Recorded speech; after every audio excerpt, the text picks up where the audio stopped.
मला वाटतं देशभरातला अतिशय महत्त्वाचा विषय आहे, लोकशाहीच्या मुळावर येणारा विषय.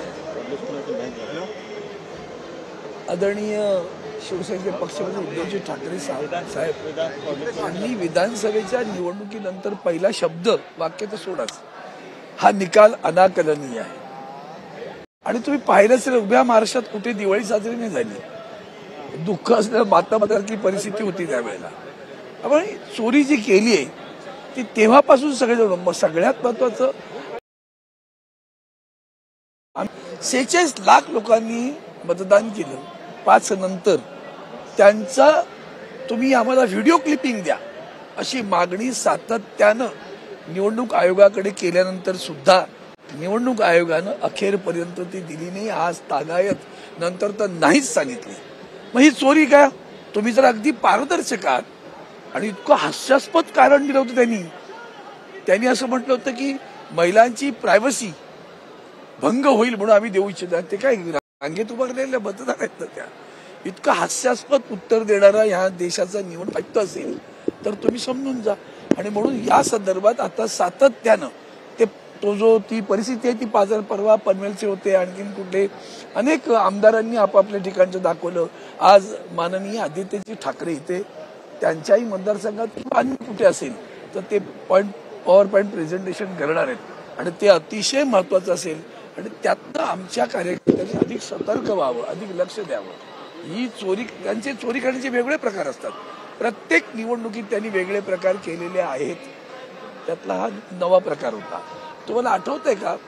त्यावेळेला माननीय पंकजा मुंडेताई असं म्हणत होत्या, आम्ही इतर राज्यातून आमच्याकडे 30-40 हजार कार्यकर्ते आलेले आहेत. ते कशाला आले होते कळत नाही का? तुम्ही स्वतः माध्यमांमधनं त्या नगरच्या शिर्डीमधल्या मतदारसंघामध्ये एक मुलगी मतदान करायला आली. तिला नाव विचारलं, कुठं राहतं विचारलं, कॉलेजमध्ये आहे म्हणाली. मग कॉलेज सांगता येईना तिला. मग ही मतदार कुठून आली ती? अशा अनेक प्रकरणं दिल्यानंतर सुद्धा अलीकडेच महाविकास आघाडीच्या सर्व नेत्यांनी आयुक्तांची भेट घेऊन हे सगळं सांगितलेलं आहे. आणि त्यामुळे आता हा जो विषय आहे तो तळागाळातील सर्वसामान्य माणसांना कळला पाहिजे की संविधानाने आपल्या आयुष्यात सगळ्यात मोठा हक्क दिला तो आहे मतदानाचा हक्क. तो आपल्याला देशाच्या घटनेनं दिला. तो श्रीमंत गरीब असा कुठलाही मतभेद न करता प्रत्येक हक्क दिलाय. तो तुमचा हक्क कोणी चोरून नेतोय का किंवा तुमच्या हक्काच्या पलीकडे कोणी चोरून मतदान हक्क बजावतोय का? या दोन्ही गोष्टींची काळजी घेणं आवश्यक आहे. म्हणून आता हा निर्धार मिळावा.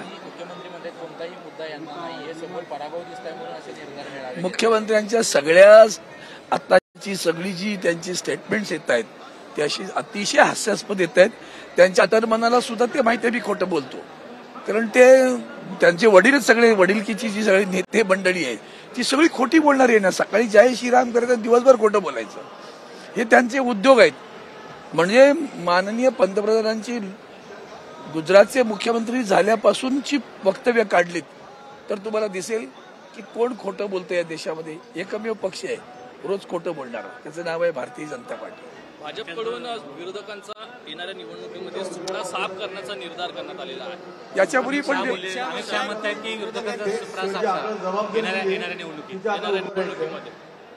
मला वाटतं या संदर्भात मागच्या वेळेस ते असंच म्हणून गेले